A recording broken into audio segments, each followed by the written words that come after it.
Assalamualaikum warahmatullahi wabarakatuh. Alhamdulillahi rabbil alamin. Wabihi nasta'in ala umuri dunya waddin. Wassalatu wassalam ala ashrafil anbiya wal mursalin sayyidina innaka antal alimul hakim. Rabbi zidna ilma warzuqna fahma. Amin amin ya rabbal. Allahumma inna nas'aluka ilman ladunni wal mashrab safi al-haniya wa habi ghani. Allahumma inna nas'aluka ilman ladunni wal mashrab safi al-haniya wa habi ghani. Allahumma inna nas'aluka ilman ladunni wal mashrab safi al-haniya wa habi ghani. Alhamdulillah thumma alhamdulillah. Gimana kabarnya ibu-ibu semua? Alhamdulillah, Masya Allah, tabarakallah. Mudah-mudahan majlis ta'lim Miftahus Sa'adah ya, alhamdulillah kembali dibuka.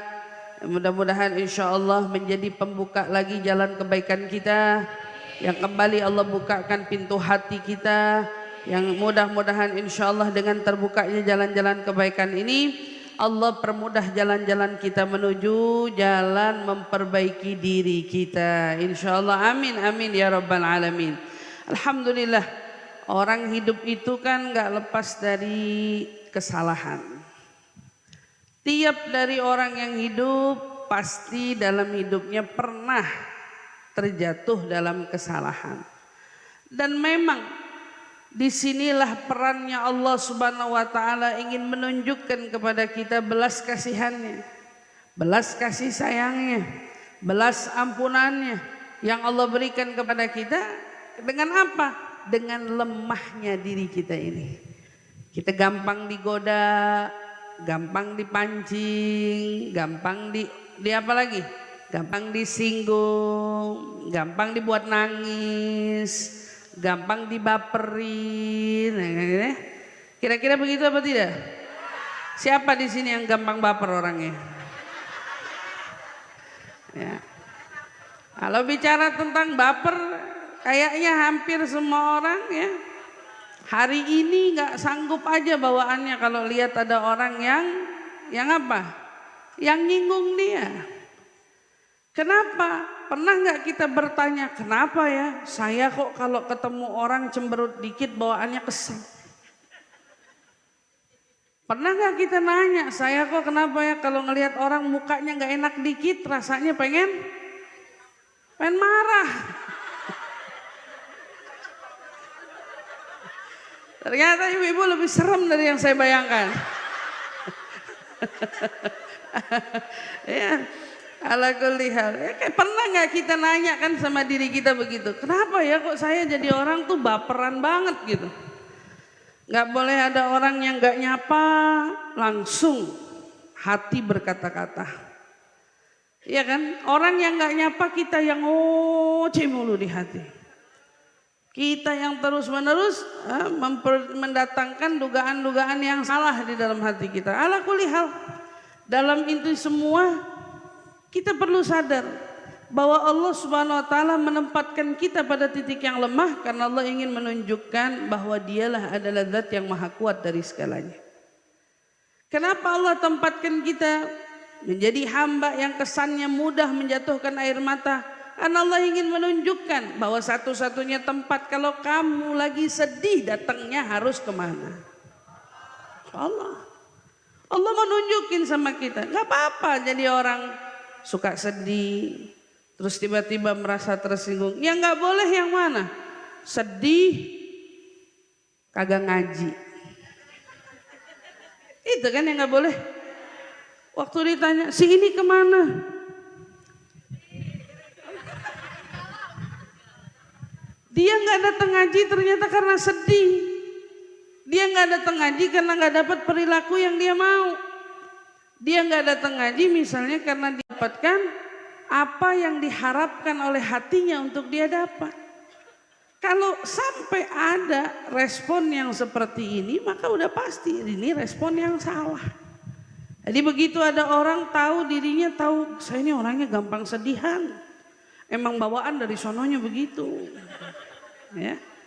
Kata orang sama air matanya cetek banget gitu. Dikit-dikit nangis, dikit-dikit nangis. Iya, Nangisnya emang gak masalah. Kapan jadi masalah ini? Begitu dia lagi sedih, dia menjauhkan dirinya dari kebaikan yang sebetulnya itu justru menjadi lumbung pahala baginya. Gak boleh begitu. Begitu kita ngerasa saya ini orangnya baper, temannya udah paham banget deh. Karena temannya udah paham dia baper, makanya sering dicengin, sering digodain. Nangis nih, nangis nih, nangis nih. Ya. Baper, baper gitu. Baper gitu. Ya kan suka begitu kan? Kenapa? Temennya udah paham banget nih sama temennya yang satu nih. Emang dia baperan aja bawaannya. Jadi malah jadi dijadikan bahan candaan kan gitu. Tapi dia nggak tersinggung kalau temen dekatnya yang ngomong. Tapi kalau ada orang lain yang ngomong kan, wah jadi kasus. Iya kan? Kalau ada orang lain yang ngomong jadi kasus di dalam isu batinnya sendiri. Wah ini orang nggak baik, ini orang jahat, ini orang begini dan seterusnya. Kalau cuman ngerasa jadi orang mudah baper, itu kan sebetulnya nggak jadi soal.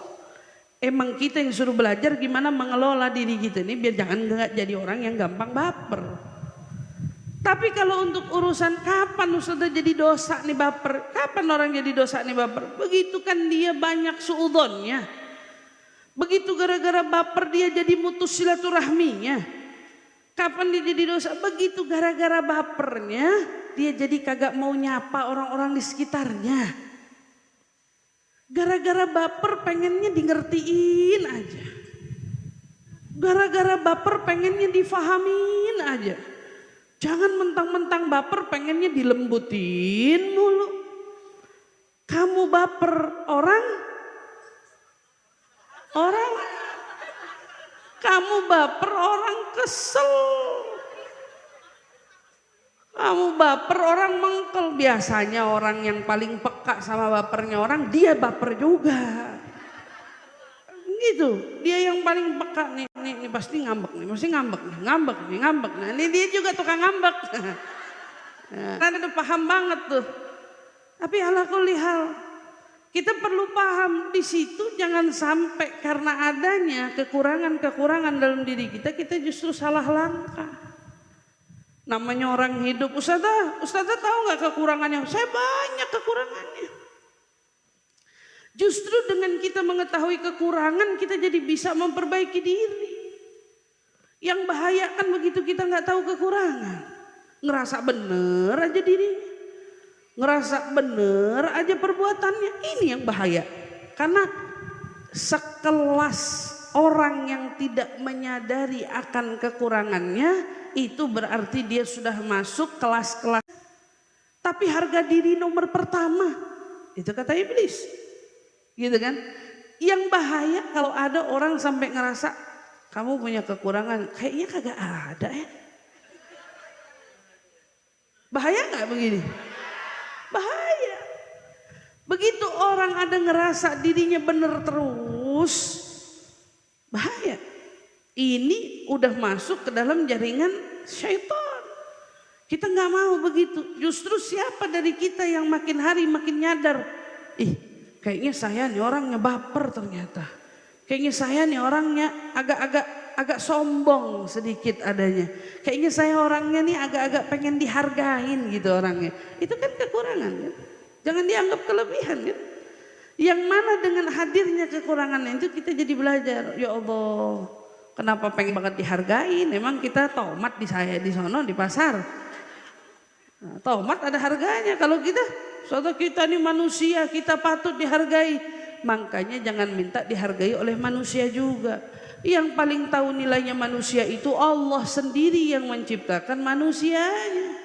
Apa yang Allah katakan, lagat karramna bani Adam, kata Allah, kami telah memuliakan anak cucu Adam. Jadi kalau nyari harganya kita di manusia, tidak ada manusia yang tahu harganya kita. Kamu cari hargamu di mata Allah yang menciptakan kamu semua, kau akan temukan bahwa nilai biasa. Ingat baik-baik. Maka dalam kita menghadiri diri di dalam majelis ilmu, kuncinya kan begitu ngaji udah mulai sadar, ya Allah banyak banget salah saya. banyak banget salah saya. Begitu ya sadar nih gimana caranya, gimana caranya pengen ngikis takabur ada di dalam hati Nabi, padahal udah ngingetin la yadkhul jannah man kana fi qalbihi mithqala dzarrah minal kibri. Artinya orang gak bakal nginjek surga kalau sedikit aja dalam hatinya ada sifat sombong, sedikit aja. Ya Allah, kita mau belajar, kita kepengen belajar, buat jangan sampai itu sombong ada di hati kita, buang jauh-jauh. Nah, dengan hadirnya kita, alhamdulillah Allah hadirkan di dalam majelis-majelis kebaikan. Alhamdulillah mendengar lantunan sholawat, menjadikan diri kita bagian daripada orang-orang yang berbuat kebaikan. Kita mau cari apa? Yang dicari adalah kita mau membenahi diri. Makanya ada benahi diri. Makanya ada nasihat penting yang harus ibu-ibu ingat. Jangan lupa untuk kembali walau kau mengulangi dosamu berkali-kali. Jangan pernah lupa untuk kembali walau kau mengulangi dosamu berkali-kali. Kuncinya apa? Kembali. Kembali ke mana Ustazah? Ke Allah. Kembali ngaji, kembali belajar, walau perangaimu masih begitu-gitu aja. Jangan lupa buat kembali walau kamu masih ngulangin dosa-dosa itu lagi. Tapi kuncinya apa? Balik ke pintu yang sesungguhnya, pintunya Allah Subhanahu wa taala. Datang bawa kita yang ada pada diri kita dari aib-aib yang selama ini Allah tutup, yang Allah tidak buka, yang Allah tidak singkap. Ya Allah, saya ini banyak kekurangan. Ya Allah, saya ini belum jadi orang benar. Ya Allah, saya ini belum jadi umat Nabi yang baik. Ya Allah, saya ini belum benar jadi hamba. Ya, boleh sekali-sekali kan ngerasa, ya Allah maafin, saya belum benar jadi bini, saya belum benar jadi anak. Boleh nggak ngerasa begitu sekali-sekali? Karena kan kalau ketemu seorang istri yang ngerasa benar mulu di depan suami, kan itu juga sombong namanya. Apalagi sampai ketemu anak yang merasa benar mulu dibanding orang tua, kan itu juga sombong namanya. Iya apa tidak? Orang tua juga yang ngerasa benar terus di mata anaknya, kayak ngerasa dia yang paling benar terus, juga kan dosa perilaku begitu. Artinya jangan pernah merasa diri kita lebih baik dari siapa aja. Kuncinya tuh. Begitu juga kalau kita muamalahnya, ya guru tidak boleh merasa lebih baik dari muridnya. Sama, kalau guru aja nggak boleh ngerasa lebih baik dari muridnya, apalagi murid jangan sekali-sekali ngerasa lebih baik dari gurunya. Betul apa enggak? Kita aja guru yang ngajar, diajarin niat mengajar yang pertama adalah bahwa kita hanya menyampaikan pesannya Nabi Muhammad SAW. Tanpa dengan kamu yang ada di hadapan mereka, berarti kamu lebih baik daripada mereka. Enggak boleh ngehadirin perasaan itu. Kalau enggak, luntur semua pahala ibadah kita ini. Enggak ada artinya dakwah kita ini. Kita saja selaku pengemban amanah risalah Nabi, kita ditekankan jangan sampai ya nyampein nasihat ngerasa paling bener sendiri. Nggak boleh. Kita belajar, saya lebih belajar. Kalau gurunya diingetin lah, apalagi muridnya. Kan gitu, apalagi muridnya ngerasa saya lebih baik dari gurunya. Sekelas selevel Imam Syafi'i gak ngerasa. Dia gak ngerasa. Sekelas orang-orang yang besar itu dengan kedudukannya yang tinggi barangkali mungkin lebih mengungguli daripada guru-gurunya yang pernah mendidik mereka dan mengajari, tapi mereka nggak pernah berani merasa dirinya lebih baik dari guru-gurunya mereka. Nah ini kan ngajarin tentang apa? Tentang jangan pernah ngerasa benar. Jangan pernah ngerasa benar. Berarti kita ngaji, kita belajar Ustazah, tapi ternyata saya nyadar saya masih suka. Ada sukanya nih, saya masih suka ngomongin orang. Kira-kira mendingan ngaji apa kagak usah ngaji dulu? Ketemu ada orang ngomong, rajin pengajian, gibah jalan mulu. Suka ada yang ngomong kayak gitu? mending gak usah ngaji kalau masih doyan gibah. Nah gitu. Kapan kamu mau berubah? Udah tahu doyan gibah, ngaji kagak? Bahaya gak? Kan kita husnudzon. Mudah-mudahan pengajian itu ngajarin kita sampai pada akhirnya yang doyan gibah jadi muntah sama gibah. Agak kuat gitu kan. Duh, mau gibah mikir. Kalau dulu kemarin gibah gak ngerasa bersalah, setelah ngaji seenggaknya gibah ada penyesalan dalam hatinya. Ngapain tadi ngomongin orang ya? Ada gak perasaan kayak gitu? Walaupun ternyata mohon maaf dengan gibahnya kita lagi belajar untuk ngelepas dia. Kita lagi belajar, makanya diingetin.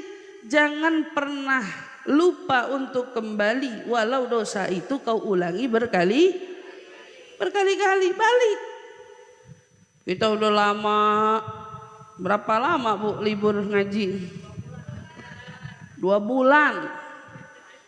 Ibu-ibu pulang kampung. Intinya apa? Nggak lupa buat balik lagi. Balik kemana kita harusnya kembali? Karena memang pada ujung dari akhir hayat kita, kita semua ini nggak ada yang pergi, adanya kembali. Kita nggak ada yang pergi, ada yang bercita-cita, oh saya mah kalau ntar pengennya kagak ke alam barzakh. Ada yang bisa milih begitu? Saya kalau ini mati pengennya nggak ke alam barzakh, terus pengen kemana? Kepengen ke alam semesta. Nggak bisa kan? Karena ternyata itu sudah menjadi hukum patennya Allah, yang mana setiap yang datang ke muka bumi ini wajib kembali. Wajib kembali. Gerbang kembalinya itu alam barzakh. Ya Allah menyatukan kembali ruh-ruh kita di kala dulu fi alamul arwah, Allah satukan. Itu kan kita perlu ingat. Jadi kalau Allah bilang jangan lupa untuk balik kemana nih? Orang meninggal aja diingetin inna lillahi raji'un. Makanya kalau ada berita orang meninggal dunia tuh kalimat yang tertulis telah berpulang ke rahmatullah. Pulang ngomongnya. Ada enggak kalimatnya telah pergi? Kayaknya enggak ada ya. Karena bahasanya telah berpulang. Telah berpulang. Kalau telah pergi jalan-jalan dia. Kalau namanya meninggal kembali. Kan gitu, pulang maksudnya. Istilah bahasa dia pulang. Dia mesti tahu asal muasalnya dari mana. Nah kalau kita diingetin tentang pulang, iya asalnya datang dari tanah liat kembali ke dalam tanah. Diingetin biar apa? Tujuan daripada Allah memulangkan kita dan ditimbun di dalam tanah agar kita menjadi hamba ini tidak pernah menjadi hamba yang semena-mena. Kaifat takabbur lil 'abdi asluhu adama al-mautu talibuhu wal gabru lahu sakanan. Kata Sayyidina Syekh Abu Bakar bin Salim, ya, kaifat takabbur, kok bisa sih ada orang yang bisa-bisanya sombong? Yang mana asal muasal dia itu kan tadinya kagak ada. Kamu nggak ada jadi ada. Gimana mau sombong? Kayak kita ngelihat ada anak sombong sama orang tua. Ya kalau bukan dari dia kamu nggak ada. Bahasa kan gitu. Suka kan kita ngomong begitu. Ada anak durhaka sama ibunya. Pada saat dia durhaka sama ibunya, ya ampun, melek aja dari dunia, udah keluar dari rahimnya. Kok bisa durhaka, kok bisa sombong? Kita diingetin. Diingetin kan awalnya datang dari mana. Tapi kalau mau ngomongin bahasa Allah, iya, ibu kan perantara kita untuk bisa hadir di muka bumi ini. Asalnya kita dari mana? Lah kalau mikir-mikir, mereka tempat dititipkannya, perkembangbiakannya manusia. Tapi yang jadi pertanyaan, manusia tidak hanya hidup karena rupa jasadnya, tetapi yang membuat dia hidup adalah ruhnya. Lalu kalau kita bilang ruhnya dari mana? Betul kita dari ibu kita, ruhnya dari mana? Dari Allah. Kita lahir dari ibu kita, benar jasanya karena ibu melahirkan tidak bisa digantikan dengan apapun juga. Utangnya kita, utang darah sama utang air susunya, nggak bisa diganti, nggak bisa diganti. Utang darah sama utang air susunya nggak bisa dibayar dengan apapun juga. Tapi dari situ diingetin, makanya kan kalau ummuka, thumma ummuka, tiga, mana satu lagi Ustaz? Ummuka, thumma ummuka, thumma ummuka, thumma abuka. Bapaknya baru nyusul ketiga. Dengan itu semua kita nggak boleh ngelupain jasanya, karena dari pintu mereka kita hadir di muka bumi. Tapi kalau sama ibu kau berhutang tidak mampu kau lunasi dengan nilai apapun juga, bagaimana kiranya dengan zat yang memberimu ruh? Ruh. Kalau bukan dia yang meniupkan ruh itu, kamu nggak ada. Kalau Allah tidak izinkan ruh kau hidup, kamu nggak hidup. Ibu melahirkan, banyak ada ibu-ibu yang baru melahirkan mendapatkan duka karena ternyata anaknya tidak bisa hidup, anaknya meninggal. Berarti ketentuan yang menetapkan hidup dia. Kalau Allah tidak iringi anak yang lahir itu dengan rohnya, gak hidup dia. Gak bisa lahir dia dengan berkembang kemudiannya. Kan gitu, karena kita berhutang dengan Allah jauh lebih besar daripada hutang kita dengan ibu bapak kita semua. Dia yang kasih kita ruh. Dengan ini semua, kaifa takabbur lil abdi asluhu adama. Gimana kamu mau jadi orang yang hidup di dunia dengan kesombongan, padahal kamu tadinya nggak ada. Depan ibu bapak kita nggak pantas sombong, apalagi dengan zat yang karenanya kamu hidup. Karena izinnya dia meniupkan ruh ke dalam janin ibumu itu, maka kamu hidup. Gimana? Gimana mau sombong? Al mautu talibuhu, kata Sayyidina Syekh Bakal Besar bilang, kematian mengincar dia. Wal gabru lahu sakanah, tempat tinggal alam kuburnya. Gimana kalau mikir-mikir gitu, gimana mau sombong? Gimana mau angkuh? Enggak, makanya jadi orang belajar memperbaiki kekurangan. Belajar untuk membaca dan menyadari kekurangan. Sekarang ada di antara kita yang hadir, barangkali mungkin ada yang belum nemu kekurangannya, cari. Pasti banyak. Kalau udah ketemu, belajar untuk memperbaiki, pasti dikasih jalan. Kalau sudah belajar memperbaiki, nggak mungkin tidak ada perubahan. Pasti. Alhamdulillah. Yang diharap apa? Begitu kembali kepada Allah yang memang asalnya kita berasal darinya dan akan kembali kepadanya, kita pulang bawa apa? Setidak-tidaknya kalau kita tak berbekal dengan belajar gitu aja kan. Bekal amal mungkin kita ketinggalan jauh, mengejar banyaknya amalnya orang soleh mungkin kita ketinggalan jauh. Oke. Kalau tidak mampu membekali diri dengan bekal yang banyak saat kembali ke haribaannya, kalau begitu cukup bekali dirimu dengan bersihnya hati, pulang dengan tidak membawa dosa-dosa yang menumpuk. Belajarnya kan dari situ. Ya dah. Amalnya saya sekedarnya. Kalau gitu begitu pulang, amal yang sekedar ini mampu membersihkan dosa-dosa yang menumpuk ini. Berarti pulang, kenapa Allah ilustrasikan orang pulang dengan kain kafan yang putih? Diilustrasikan pulang kita nih wafat, semuanya umat Islam diwajibkan tutup dengan kain yang putih, tutup dengan kain yang putih, karena harapannya pulang hati jadi bersih.